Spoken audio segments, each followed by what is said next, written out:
Hey guys, we're going to start working our way through the insect orders today, and this is going to be part one of a three-part grouping. And part one is just going to cover hexapods and some of the basal insects. So the outline is as follows. We're going to talk about some hexapods, your proturans, diplurans, collembola, and then we're going to talk about two insect groups that are at the very end of the tree, which are your Microcoryphea and Thysanura. And just like last time and all the other times, you can go right over there and you can click on each of those sections and jump to that section of the video. There will also be a link right up there so you can jump to the other two videos if you want to learn about other insects.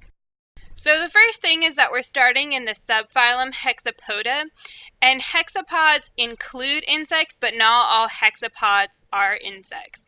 If you're a hexapod in Greek, that just means that you have 6 legs, and it contains everything from these little kind of little itty bitty small critters that live in the soil all the way up to your wasps and beetles and stuff. Your very typical insects. And your characteristics are that you have 3 body segments and 3 pairs of legs. The first order is Protura, and its common name is just coneheads.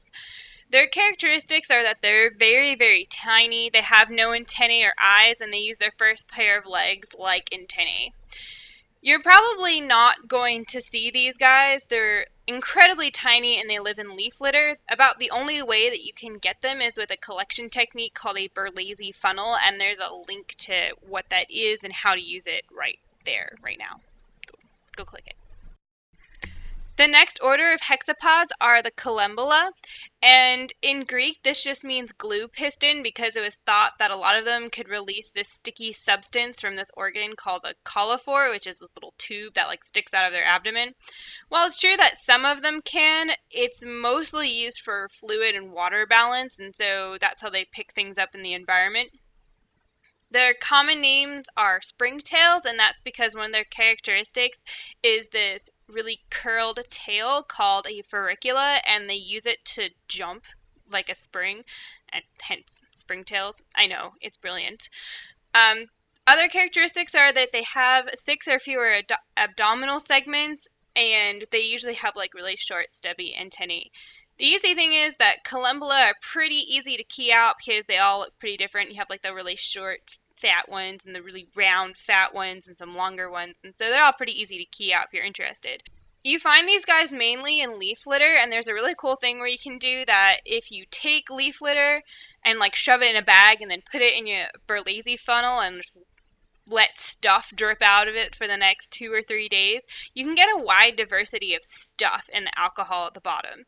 And this is really cool if you want to bring it into a classroom because it just opens up people's eyes to show you all this stuff that you walk on like all the time. And then you could take leaf litter from different habitats and see what kinds of organisms or the diversity of the organisms or the size of the organisms that you find in each one. And it's kind of a fun, cool classroom thing that you can do that integrates insects. Well, kind of, because they're hexapods. You get the idea. A really cool study came out last year and showed that collembolans help pollinate moss. It's not true pollination because moss doesn't have pollen, it has sperm that is usually transmitted from one place to another by water, but they're actually started to find that springtails and other small arthropods are collecting the sperm and like moving it around, and it's a little bit more efficient than just relying on water. So even basal plants are relying on insect-like things to help move their sperm and genes around, which is really cool. The next hexapod that we're going to talk about are the Dipleura, and in Greek this just means two-tail, and that's because they have 2 filaments coming off the end of their abdomen. There is no middle tail, so they only have 2. There's one family in this order that look kind of like they have earwig pincers on the bottom of their abdomen, but you can tell them from earwigs because they have no eyes and they're usually really pale colored and they have manila-form antennae. Dipleura are another thing that you can find in those soil samples with that Berlese funnel, so if you do a Berlese funnel, then you can expect to find Protura, Collembola, and Dipleura in there. And a ton of spiders. You usually get a ton of spiders in them too. Here we are, finally, in the class Insecta. I know you've been waiting for like ever to actually talk about insects, and here we are actually at insects. Insecta comes from this Latin Greek hodgepodge of languages that just means cut into pieces, and it's referring to the segmented body. Insecta contains everything else from here on out, everything that we're going to talk about. And so we're going to start with the really basal insects like your Microcoryphea and Thysanura, and then go up through all of your other groups like your dragonflies and mayflies and cicadas and beetles and flies and wasps and butterflies and caddisflies and stoneflies and mantises and cockroaches and termites and all these other lovely things that you're so excited to learn about. The characteristics for insects are that, again, they have 6 legs and 3 segmented body parts, but they also have the Johnston's organ, which is that thing that I talked about, which is in the antennae and senses movement across the antenna, and they also lack musculature beyond the first antennal segment. We're in this natural group right now called Apterygoda, which just means like you don't have wings. Pterygoda is just like winged insects, and A is without. So without wings, here we are.